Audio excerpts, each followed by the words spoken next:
Obstáculos hay un montón. Te diría que el central es la falta de enfoque de género que tienen los operadores judiciales para tratar estos casos. Es lo refractario que es el sistema con las mujeres por la mirada que tienen los jueces y los fiscales y los operadores de justicia sobre lo que les ocurre, sobre las causas de la violencia, que llegan las mujeres abusadas y no les creen, y todos los estereotipos que operan y muy fuertemente. Una de las principales, y creo que afecta a todas las personas, instituciones que nos encontramos en esta lucha contra la violencia basada en género, es la falta de una ley integral.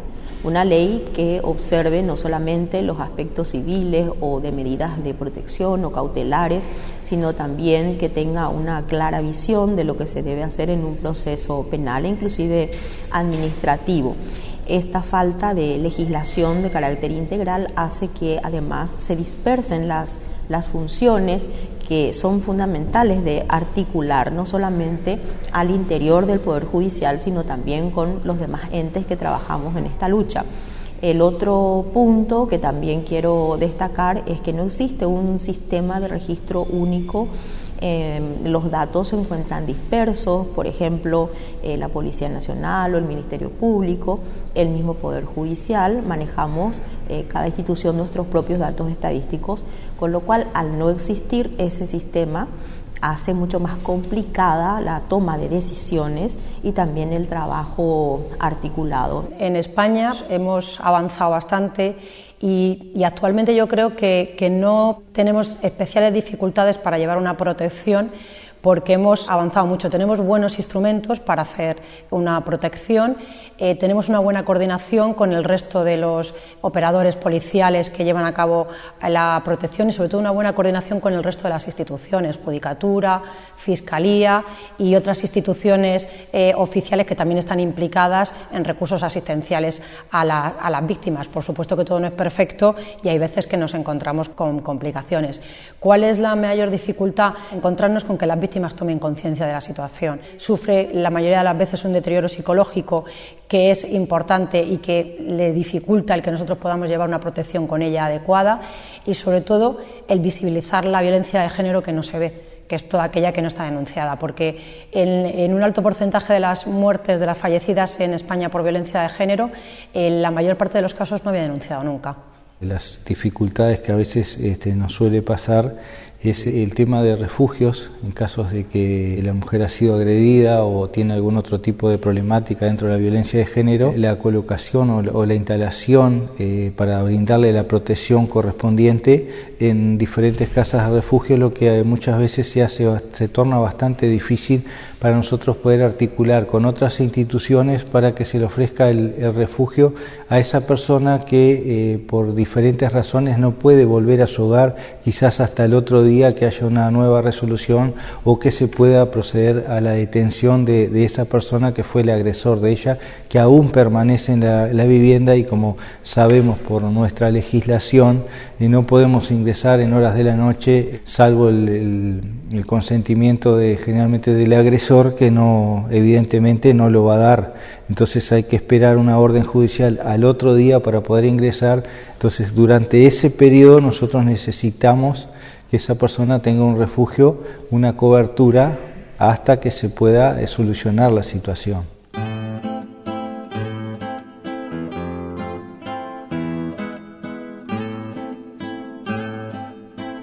La coordinación en España entre servicios policiales, fiscalía y tribunales, considero que en este momento es muy adecuada y además es eficaz.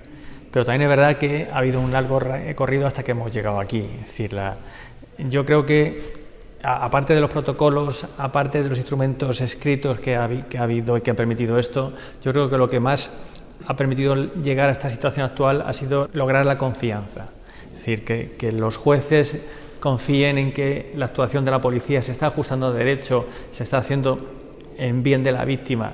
Nosotros confiemos en las decisiones de los jueces y confiemos en los fiscales y recurramos a ello cuando tengamos una duda. En los últimos años yo creo que, y además es un tema que ha costado años, conseguir de que cada uno respete la labor del otro, pero que reconozca que una información que te ofrece la policía es tan objetiva como si lo hubiese recogido tú. Y de la misma forma, nosotros confiemos en que si necesitamos, por ejemplo, una orden de protección, o sea, muchas veces vemos que para proteger a una víctima de una forma adecuada necesitamos una orden de protección de un juez, porque es el instrumento que nos va a permitir alejar al agresor de la víctima. Nosotros confiar en que vamos a ir al juez, le vamos a explicar el caso y él nos va a creer porque el trabajo cotidiano sabe que somos profesionales y que nuestro interés es el mismo que el de él y va a conceder esa orden de protección. Esta labor de confianza, cada uno en su papel, yo creo que es fundamental y además creo que es el reto que debe de alcanzar cualquier sistema. Sí, es crucial la coordinación y no hay una buena coordinación en Argentina. Por lo pronto está fraccionada la intervención judicial, porque hay jueces civiles y jueces penales interviniendo cada uno por su lado. Todas las dependencias o las áreas de protección de derechos o de restitución de derechos que funcionan en el ámbito del Ejecutivo, cada una funciona por su lado. Un poco también el rol que tienen las procuradurías y unidades especializadas del Ministerio Público es a la vez ser un enlace con otros organismos. El otro día nos reunimos con la Policía Metropolitana, que es la que funciona en la Ciudad de Buenos Aires. Nos contaron cómo trabajan, entonces ya tenemos identificadas áreas que nos pueden resolver problemas puntuales. Eso es importantísimo, empezar a generar la articulación. Pero como sistema de funcionamiento en sí mismo, el sistema de justicia está desarticulado. Hay una oficina de violencia doméstica de la Corte donde se reciben el grueso de las denuncias de violencia, pero solo intrafamiliar en el seno de la Ciudad de Buenos Aires. Y hay un montón de otras instancias donde también se pueden recibir denuncias, incluso las comisarías, los juzgados, las fiscalías. No hay centralización de información ni hay articulación entre ellas.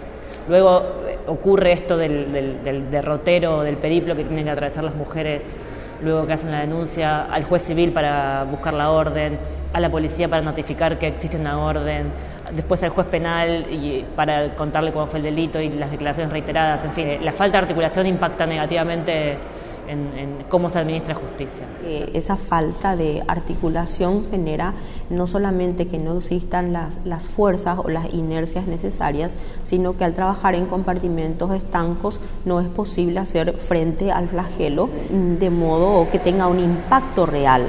Y ese impacto real implica no solamente la reducción del flagelo, sino que también veamos que las víctimas puedan reinsertarse realmente en la sociedad, sin temores, sobre todo un problema que estamos teniendo hasta esta fecha, y en lo que va del año tenemos 13 muertes de mujeres por feminicidio en Paraguay, y eso nos da una clara señal de que la Policía Nacional, el Poder Judicial, el Ministerio Público, necesitamos aunar esas fuerzas de modo que no solamente tengamos un retorno al modo de un monitoreo individualizado, sino que sea realmente un retorno de todas las partes. Es muy importante porque una buena coordinación de todos los recursos va a conllevar que llevamos una gestión eficiente de esos recursos y que las víctimas no se encuentren doblemente victimizadas, porque cuando alguien toma la decisión de denunciar y se encuentra con que tiene que ir a una dependencia policial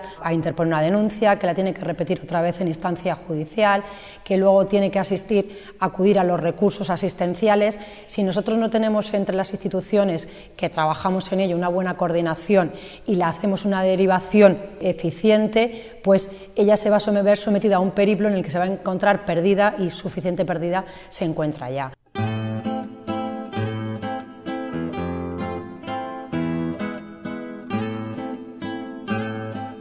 Es fundamental que la víctima reciba atención psicológica, atención social, pero también reciba un acompañamiento que generalmente solo ofrecen asociaciones de víctimas. ¿Por qué? Porque le dan recursos que le dan tal vez un servicio más cercano, más parecido a lo que ella está experimentando, que no podemos ofrecer los servicios policiales. Por eso nosotros trabajamos de forma bidireccional con las asociaciones de víctimas en el sentido de derivar víctimas que nosotros detectamos que pueden estar sufriendo violencia pero no se atreven a denunciar, derivarlas a estas asociaciones para que ellas les den fortaleza, les den recursos, muchas veces emocionales, para que se atrevan a dar el paso. Para nosotros es fundamental la labor de estas asociaciones y además reconocemos que llegan a aspectos que nosotros no abarcamos.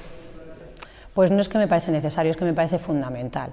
Y la apuesta que se ha hecho en España en la legislación, se hizo una reforma en la que se publicó el Estatuto de la Víctima y ello conlleva que el asesoramiento jurídico puede ser con anterioridad a interponer la denuncia, lo cual es muy importante porque la mujer se encuentra en una situación que es lo que he dicho antes, que su deterioro psicológico a veces es muy importante, no sabe con qué cuenta, con qué recursos, entonces esa información para que ella pueda tomar una decisión fortalecida creo que es muy importante. Y luego el acompañamiento me parece también fundamental. Es otra de las apuestas que ha hecho la unidad de familia y mujer, que contamos con personal que hace investigación y con personal que hace protección. El de protección lo que hace es dar acompañamiento a la víctima, porque necesitamos que no se sienta sola, que se sienta acompañada y lo que tú bien has dicho, fortalecerla y que se incremente su sensación de seguridad subjetiva, el ver que en todo este proceso que para ella es muy complicado de adoptar y de seguir con él, nunca va a estar sola y la función del policía protector, que es el que llevamos de la unidad, en gran medida que va a ser su enlace con el resto de las instituciones y de los recursos, es lo que subyace en esa filosofía, el acompañamiento. La víctima es muy vulnerable por el hecho que le tocó pasar, entonces el acompañamiento y el asesoramiento que se le pueda brindar tanto a la dirección como a las unidades especializadas, en estos casos es muy importante acompañarla y hacer un seguimiento además de cómo va a seguir a partir de su proceso la vida de esa persona. Y cuando digo la vida es poder saber si no hay nuevos hechos, si sigue siendo molestada, si el agresor se ha presentado a su lugar de trabajo, si ha enviado algún tipo de mensajes a su móvil.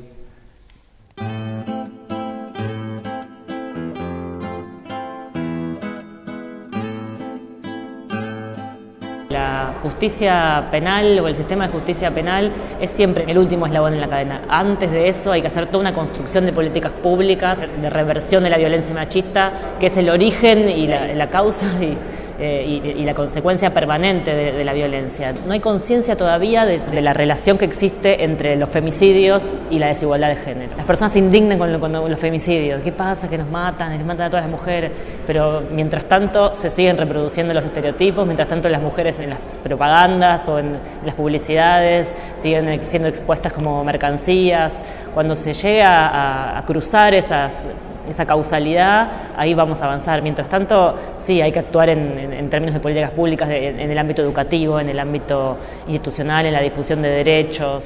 Las políticas públicas preventivas desde las campañas de sensibilización, no solamente a través de los medios masivos de comunicación, incluso en el Poder Judicial, y eso quiero destacar, la Secretaría de Género viene realizando no solamente difusiones a nivel de participación en programas radiales o, como dije anteriormente, las campañas propiamente, o en el día que recordamos, ¿verdad?, de la no violencia, también los zapatos rojos, una forma de llegar a la ciudadanía y de que no solamente las mujeres, sino también hombres, niños, niñas y adolescentes pudieran acercarse y ver que la violencia es un flagelo que afecta a todas las personas.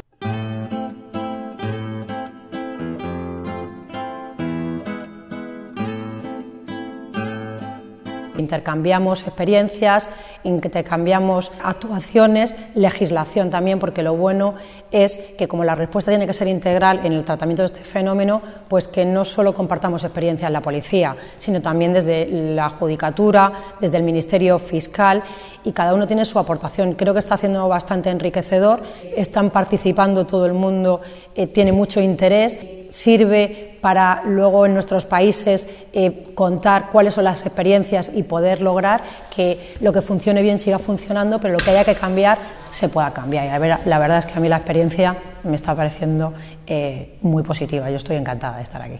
La actual globalización de la población en el mundo nos lleva a que es muy habitual que nosotros tengamos mujeres en España, que muchas de ellas procedentes de países de Latinoamérica, que después de sufrir esa agresión vuelven a sus países. Para nosotros es una necesidad asegurar que los niveles de protección o la protección que están teniendo en España, cuando retornen a sus países, sigan teniendo esa protección. Y eso exige, primero, que nos conozcamos entre todos los servicios policiales, y lo segundo, que establezcamos formas de comunicación para permitir, por un lado, esa protección a las víctimas independientemente del país en el que esté. No, acá lo importante es continuar, es decir, crear, ya sea a través de cooperaciones, de articulaciones, que continúen estas experiencias y podamos replicarlas. Las buenas prácticas deben ser replicadas y deben ser luego publicadas, porque también hay que contar lo bueno. Siempre estamos dando referencia, por supuesto, de las cuestiones diariamente negativas, pero también hay que dar cuenta de las cosas positivas.